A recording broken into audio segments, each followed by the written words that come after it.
નમસ્કાર વિદ્યાર્થી મિત્રો, જય શ્રી કૃષ્ણ. કેમ છે? મજામાં ને? મજામાં જ રહેવાનું હો. તો વિદ્યાર્થી મિત્રો, આજે આપણે ધોરણ 9 વિષય સંસ્કૃત પદ્ય 19 પદ્ય નંબર 19 વિનોદ પદ્યાની એટલે કે મનોરંજક શ્લોકો, વિનોદ પદ્યાની એટલે કે મનોરંજક શ્લોકો ભણવાના છીએ. તો આમાં એમ કીધું છે કે સંસ્કૃત ભાષાની લાક્ષણિકતા, કે સંસ્કૃત ભાષાની લાક્ષણિકતા શું છે? તો એનો જવાબ અહીંયા છે. સંધિ, સમાસ અને શબ્દોની અનેકાર્થકતા. સંધિ, સમાસ અને શબ્દોની અનેકાર્થકતા દર્શાવે છે. બરોબર? કોણ? તો કે સંસ્કૃત સાહિત્ય. હવે વિનોદ પદ્યાની એવું ટાઇટલ આવ્યું એટલે મનોરંજક શ્લોકો. આપણે વિદ્યાર્થી મિત્રો જુદી જુદી જગ્યાએથી મનોરંજન મેળવીએ છીએ. ટીવી માંથી મનોરંજન મેળવીએ છીએ, મલ્ટીપ્લેક્સ માં જઈ ત્યાંથી પણ મનોરંજન મેળવીએ છીએ. હવે તો બધું મોબાઈલ માં આવી ગયું એટલે મોબાઈલ માંથી પણ મનોરંજન મેળવીએ છીએ. પણ પાઠ્યપુસ્તક માંથી મનોરંજન મેળવવું એ તો આપણે ક્યારે સાંભળ્યું નથી. પણ 8મા ધોરણમાં આવા શ્લોક આવતા. બરોબર? 8મા ધોરણની અંદર આપણે વિનોદ પદ્યાને એટલે કે મનોરંજક શ્લોકો જેવા શ્લોકો આપણે ભણી ગયા છે. એટલે મનોરંજક શ્લોકો એટલે શું? તો કે આપણને મનોરંજન પૂરું પાડે અને મનોરંજક શ્લોકો કહેવાય. સાથે સાથે આપણી તર્ક બુદ્ધિ વધારે, સાથે સાથે આપણી તર્ક બુદ્ધિ વધારે. બરોબર? આપણને કોયડો ઉકેલવા માટે તત્પર કરે અને આપણી બુદ્ધિમત્તાને આગળ વધારે માટે જીવનમાં આવતી મુશ્કેલીઓ, જીવનમાં આવતા કોયડાઓ આપણે ઉકેલી શકીએ. આપણે પરીક્ષા લક્ષી તો આ બધું પાકું કરવાનું જ છે, પણ જીવનમાં પણ આવું બધું ઉતારવા જેવું છે. તો પ્રહેલિકા પ્રકારના એટલે કે ઉખાણા પ્રકારના, પ્રશ્નોત્તરી પ્રકારના અને ઘણા બધા પ્રકારના મનોરંજક શ્લોકો પૂછાય છે અને આપણી તર્ક બુદ્ધિ છે એને વિકસાવે છે. બરોબર? હવે બીજી વસ્તુ એ કે ક્યારેક એવું બને કે આમાં મેં એમ કીધું કે સંધિ, સમાસ, શબ્દોની અનેકાર્થકતા. સંધિ એટલે કોઈ પણ બે અક્ષર જોડીએ ત્યારે પણ એનો જુદો અર્થ થતો હોય અને કોઈ પણ બે અક્ષર તોડીએ તો અક્ષરોનો પણ એક જુદો અર્થ થતો હોય. બરોબર? ત્યારે એને સંધિ કહેવામાં આવે. સમાસ એટલે બે શબ્દો જ્યારે જોડીએ ત્યારે પણ એનો જુદો અર્થ થતો હોય. બે શબ્દો જ્યારે વિગ્રહ કરીએ એટલે કે તોડીએ ત્યારે પણ એનો જુદો અર્થ થતો હોય. બરોબર?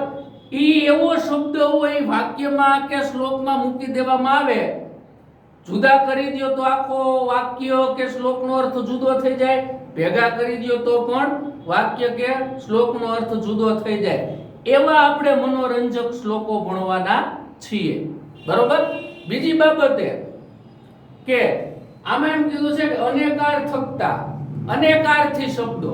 એક શબ્દ હોય એના ઘણા બધા અર્થ થતા હોય, એક શબ્દના ઘણા બધા અર્થ થતા હોય. બરોબર? કદાચ એમાંથી એક અક્ષર તમે નોખો પાડી દો તો એ અક્ષરનો અને શબ્દનો જુદો જુદો અર્થ થતો હોય. એવા પણ આપણે શ્લોકો ભણવાના છે. તો આપણી તર્ક બુદ્ધિ વધારવા માટે, આપણી માનસિકતાને આગળ વધારવા માટે અને ખાસ મનોરંજન લેવા માટે આપણે આ પાઠ ભણીએ છીએ. કયો પાઠ? તો કે વિનોદ પદ્યાની એટલે કે મનોરંજક શ્લોકો. બરોબર? આમાં ટોટલ 8 શ્લોક છે. ખરેખર મજા આવે એવા શ્લોક છે, ખરેખર તર્ક વધારે એવા શ્લોક છે. તો આપણે પહેલો શ્લોક જોઈએ. બરોબર? ધ્યાન અહીં આપજો વિદ્યાર્થી મિત્રો. તમારું પાઠ્યપુસ્તક, તમારી પેન અને તમારી પેન્સિલ એ ખુલેલી જ હોવી જોઈએ, નહીંતર આ મનોરંજક શ્લોક છે એ સમજાશે નહીં. ખાસ કરીને આમાં તો સમજાવી જ દઈશું. પહેલો શ્લોક છે, પહેલો શ્લોક એમાં એમ કીધું છે કમ સમજઘાન કૃષ્ણ, કમ સમજઘાન કૃષ્ણ એટલે કે કૃષ્ણએ કોને હણ્યો. સમજઘાન એટલે કે કોને હણ્યો. કૃષ્ણએ કોને હણ્યો અથવા કૃષ્ણએ કોને માર્યો. બરોબર? ત્યાં પ્રશ્નાર્થ ચિહ્ન આવશે જ્યારે તમારે ભાષાંતર લખવાનું થાય ને ત્યારે. બીજી લીટી છે એમાં શું કીધું છે? કા શીતલ વાહિની ગંગા, ગંગા એટલે નદીનું નામ છે શીતલ વાહિની, એટલે ઠંડી રીતે વહેતી, ઠંડી રીતે વહેતી. કાનો અર્થ બે અર્થમાં લેવાનો છે જ્યારે વાક્યમાં પ્રયોગ થાય ત્યારે. આમાં કાનો અર્થ લેવાનો છે ક્યાંની, બરોબર, અને કા એટલે કોણ સ્ત્રીલિંગ થઈ ગયું. હવે કા શીતલ વાહિની ગંગા એટલે કે ઠંડી રીતે વહેતી ગંગા ક્યાંની, ઠંડી રીતે વહેતી ગંગા ક્યાંની, ત્યાં પણ પ્રશ્નાર્થ કરવાનો છે. ત્યાર પછી શું કીધું છે? કેદાર પોષક રત્તાહા, બરોબર. દાર એટલે ખરેખર પત્ની થાય ને પત્ની પરિવારમાં જ હોય, એટલે કે પરિવારનું પોષણ કરવામાં કોણ, રત્તાહા એટલે તત્પર છે, કે એટલે કોણ, બરોબર.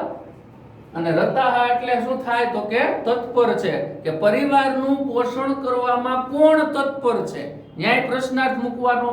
ત્યાર પછી છેલ્લી લીટી કમ બલવંતમ ન બાધતે શીતમ. કમ એટલે ક્યાં, બલવંતમ એટલે બળવાન ને ન એટલે કે નથી, બાધતે એટલે લાગતી, શીતમ એટલે ઠંડી, કે ક્યાં બળવાન ને ઠંડી લાગતી નથી. વિચાર કરો, ન્યાય પ્રશ્નાર્થ મૂકવાનો છે. હવે તમે આના જવાબ ગોતશો, ગોતશો, આના જવાબ મળી જાહે. ફરીવાર ગુજરાતી બોલી જાવ છો. કમ સમ જઘાન કૃષ્ણ એટલે કે કૃષ્ણએ કોને હણ્યો, ત્યાં પ્રશ્નાર્થ. કા શીતલ વાહિની ગંગા, ઠંડી રીતે વહેતી ગંગા ક્યાંની, તો કે પ્રશ્નાર્થ. કેદાર પોષક રત્તાહા, પરિવારનું પોષણ કરવામાં કોણ તત્પર છે, ન્યાય પ્રશ્નાર્થ.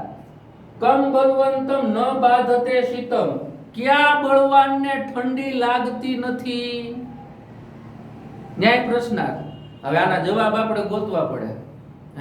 તો જવાબ આ શ્લોકની અંદર જ છે, જવાબ આ શ્લોકની અંદર જ છે, બરોબર. તો પહેલા પ્રશ્નનો જવાબ આમાં જ છે. કમ સમ જઘાન કૃષ્ણ એટલે કે કૃષ્ણએ કોને હણ્યો, પ્રશ્નાર્થ કર્યો તો ત્યાં જવાબ આવશે કંસ. રેડી? તર્ક અકાવ્યો ને, બુદ્ધિ અકાવી ને, એમ છે. હવે તમે અકાવો, આવડી જાય એવું છે. પછી કા શીતલ વાહિની ગંગા, કે ઠંડી રીતે વહેતી ગંગા ક્યાંની, તો કે કાશી, બનારસ, કાશીની. કાશીમાં ગંગા વહે છે ને, ઓલું કાશી એ બધા ભણવા જાય છે, ખબર ને. પેલા તો ખાસ કરીને પ્રાચીન સમયની અંદર કાશી છે એ ભણવા માટેનું ઉત્તમ સ્થાન હતું, બરોબર. વેદો અને વેદાંગો ભણવા માટેનું. અત્યારે છે જ, પણ હવે બધું ઓછું થતું જાય છે, પણ ભવિષ્યમાં એ વધશે એવી શક્યતા છે. ક્યાંની, તો કે કાશીની. પછી શું કીધું? કેદાર પોષક રત્તાહા, કે પરિવારનું પોષણ કરવામાં કોણ તત્પર છે, તો કે કેદાર. કેદાર એટલે શું થાય? ખેડૂત, બરોબર. કેદાર એટલે શું થાય તો કે ખેડૂત. અથવા આ લીટી આમે બની શકે કે કેદાર ખેતરનું પોષણ કરવામાં તત્પર છે, અને આમે બની શકે કે કેદાર પરિવારનું પોષણ કરવામાં તત્પર છે. કેદાર એટલે ખેડૂત, બરોબર. ત્યાર પછી છેલ્લી લીટી કમ બલવંતમ ન બાધતે શીતમ, ક્યાં બળવાનને ઠંડી લાગતી નથી, તો કે કંબલ. કંબલ એટલે શું થાય? ધાબળો, કામળો. આપણે 8મા ધોરણમાં શબ્દ ભણી ગયા છીએ, બરોબર. કંબલ એટલે શું થાય? ધાબળો અથવા કામળો, કે જેની પાસે ધાબળો છે તેવા વ્યક્તિને, તેવા બળવાનને ઠંડી લાગતી નથી, બરોબર. હવે તમારે લખવાનું છે, લખો, હું લખાવું એમ. કમ સમ જઘાન કૃષ્ણ એટલે કે કૃષ્ણએ કોને હણ્યો, ત્યાં પ્રશ્નાર્થ કરજો. જવાબમાં સામે લખો કંસને. પછી લખો શીતલ વાહિની ગંગા કા, એટલે કે ઠંડી રીતે વહેતી ગંગા ક્યાંની, ન્યાય પ્રશ્નાર્થ કરજો. હું લખવાનું જવાબમાં કાશી અથવા કાશીની, બરોબર. ખેતરનું એટલે કે પરિવારનું પોષણ કરવામાં કોણ તત્પર છે, ત્યાં પ્રશ્નાર્થ કરજો, જવાબમાં લખજો કેદાર કૌંસમાં ખેડૂત. ત્યાર પછી છેલ્લે ક્યાં બળવાનને ઠંડી લાગતી નથી, ત્યાં કરજો પ્રશ્નાર્થ. ત્યાં લખજો કામળાવાળાને, કામળાવાળાને, અથવા આમ ડેશ કરીને લખજો ધાબળાવાળાને. મજા આવી ગઈ વિદ્યાર્થી મિત્રો? મજા જ કરવાની જો આમાં, બરોબર. હવે આપણે જોઈએ બીજો શ્લોક. કેટલામો શ્લોક? બીજો શ્લોક. એમાં શું કીધું છે કે તાતેન કથિતમ પુત્ર, તાતેન કથિતમ પુત્ર, પિતાએ પુત્રને કહ્યું, પિતાએ પુત્રને કહ્યું લેખમ લીખ મમ આજ્ઞયા, લેખમ લીખ મમ આજ્ઞયા, મારી આજ્ઞા છે તું પત્ર લખ. લેખમ એટલે શું થાય? પત્ર, અને લીખ એટલે લખ. પિતાએ પુત્રને કહ્યું મારી આજ્ઞા છે તું લેખ લખ. નતેન લિખિતો લેખ, તેણે પત્ર ન લખ્યો. તેન એટલે તેણે અને ન એટલે ન. લિખિતો લેખ, તેણે પત્ર ન લખ્યો. પિતાએ શું કીધું તું કે પુત્ર મારી આજ્ઞા છે તું પત્ર લખ, પણ તેણે પત્ર ન લખ્યો. કોણે? તો કે પુત્રએ. પિતુરાજ્ઞા ન લોપિતા, પિતુરાજ્ઞા ન લોપિતા, પિતાની આજ્ઞાનું ઉલ્લંઘન કર્યું નહીં. ન લોપિતા એટલે ઉલ્લંઘન ન કરવું, બરોબર. પિતુરાજ્ઞા ન લોપિતા એટલે કે પિતાની આજ્ઞાનું એને ઉલ્લંઘન કર્યું નહીં. હવે આમાં આનું સમજાતું નથી, હે? આમાં કઈ આડું મગજમાં ઉતરતું નથી. શું કહેવા માંગે છે? તાતેન કથિત પુત્ર લેખમ લેખમ આજ્ઞા, ન તેન લિખિતો લેખ પિતુરાજ્ઞા ન લોપિતા, કે પિતાએ પુત્રને કહ્યું હે પુત્ર તું પત્ર લખ, તેણે પત્ર લખ્યો નહીં, છતાં પણ પિતાની આજ્ઞાનું ઉલ્લંઘન ન કર્યું. હે? તેણે પત્ર જ ના લખ્યો, પિતાની આજ્ઞાનું ઉલ્લંઘન પણ ન કર્યું. પણ પિતાએ કીધું તો એને કર્યું જ નહીં. હું તો કે પત્ર લખવાનું કામ. ત્રીજી લીટીમાં જુઓ, હે? આમાં શું સમજવું આપણે? છતાંય એમ કહેવાનું છેલ્લી લીટીમાં કે પિતાની આજ્ઞાનું ઉલ્લંઘન ન કર્યું. ગોતો ગોતો ગોતો ગોતો, હું જ કહી દઉં છું. હવે નતેન છે, જો અહીંયા શબ્દ ખાસ કરીને નતેન, બરોબર. ન એટલે નહીં અને તેન એટલે તેણે. હવે નતેન ને જોડી દો ને ખાલી, એટલે એનો થાય છે અર્થ નમ્ર બનીને, નમ્ર બનીને લિખિતો લેખ. હવે ઈ નતેન ને હું અહીંયા લખી નાખું છું, ન તે ન, બરોબર. આને ઘડી ધ્યાનમાં ના લેતા. હવે જુઓ, તાતેન કથિતમ પુત્ર લેખ લીખ મમ આજ્ઞયા, પિતાએ પુત્રને કહ્યું કે પત્ર લખ, મારી આજ્ઞા છે. નતેન લિખિતો લેખ, તેણે નમ્ર બનીને પત્ર લખ્યો. પિતુરાજ્ઞા ન લોપિતા, એટલે કે પિતાની આજ્ઞાનું ઉલ્લંઘન કર્યું નહીં. મળી ગયો જવાબ? હા, આને તો મનોરંજક શ્લોકો કે આમાં તો તર્ક લગાવવાનો હોય, બુદ્ધિ લગાડવાની હોય, હે? આના જવાબે તમારે પાછળ આપ્યા જ છે, પણ એ તમને સમજાય ને હું કહેવા માંગે છે, બરોબર. તો શ્લોક આવી રીતે જ લખવાનો, ઓરિજિનલ શ્લોક જ લખવાનો, જેમ આપણે પાઠ્ય પુસ્તકમાં આપ્યો છે એમ ભાષાંતરમાં લખો. ધ્યાન છે ને બધાયનું? હા. પિતાએ પુત્રને કહ્યું, લખ્યું ને, પિતાએ પુત્રને કહ્યું લેખમ લીખ મમ આજ્ઞા, એટલે કે મારી આજ્ઞા છે તું પત્ર લખ. તેણે પત્ર ન લખ્યો, તેણે પત્ર ન લખ્યો. તમે તો લખો છો ને, હું બોલું. હા. પિતુરાજ્ઞા ન લોપિતા, પિતાની આજ્ઞાનું ઉલ્લંઘન કર્યું નહીં, બરોબર. આ ઓરિજિનલ શ્લોક.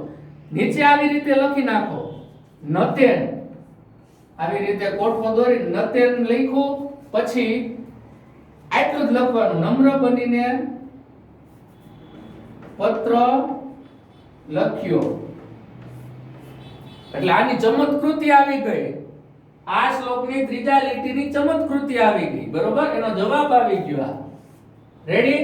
તો વિદ્યાર્થી મિત્રો, આયા આપણે પહેલો અને બીજો શ્લોક પૂરો કરીએ છીએ. ત્રીજો અને ચોથો શ્લોક આપણે હવે જોઈએ. સ્ક્રીનશોટ પાડી લેજો, બહુ મહત્વનું.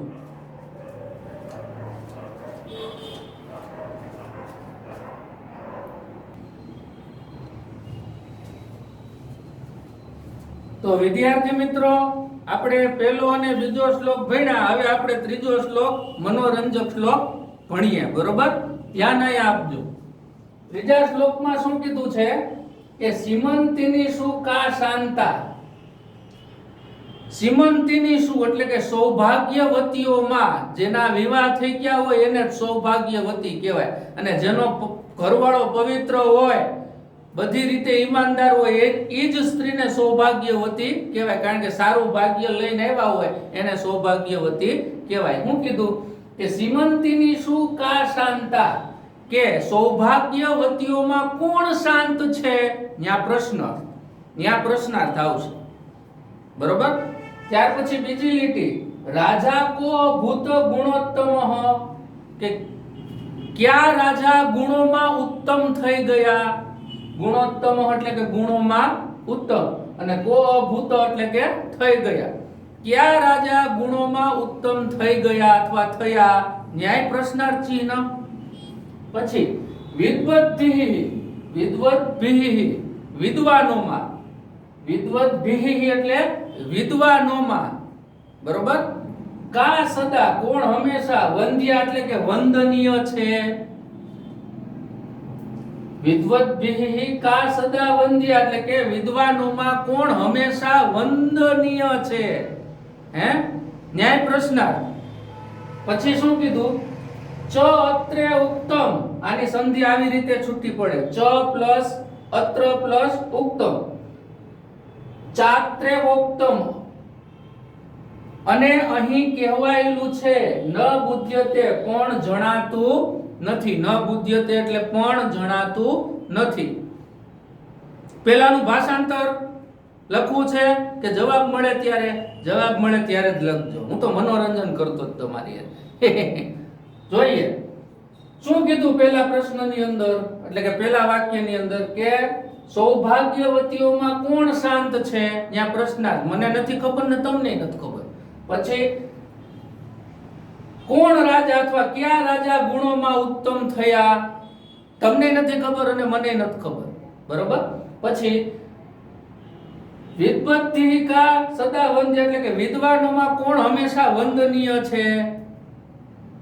મને નથી ખબર અને તમને નથી ખબર. પછી અહીં કહેવાયેલું છે પણ જણાતું નથી. ન બુદ્ધ્યત એટલે કે નથી જણાતું, બરોબર? હવે આનો જવાબ તો આપણે ગોતવો જ પડશે, કારણ કે લખવાનું આવશે, આપણે તર્ક લગાવવો પડશે. બે શ્લોક ભણી ગયા એટલે થોડો તો તર્ક તમે લગાવી શકો, ક્યાંક ને ક્યાંક. આમાં જ જવાબ છે. લગાવો કે હું લગાવું? બધું મારે જ કરવાનું. કા હાલો વાંધો નહીં, હું જ લગાવી દઉં. સીમંતિની શું કા શાંતા એટલે કે સૌભાગ્યવતીઓમાં કોણ શાંત છે? સીમંતિની શુંમાં પહેલો અક્ષર કયો છે? તો કે સી. અને શાંતામાં છેલ્લો અક્ષર કયો છે? તો કે તા.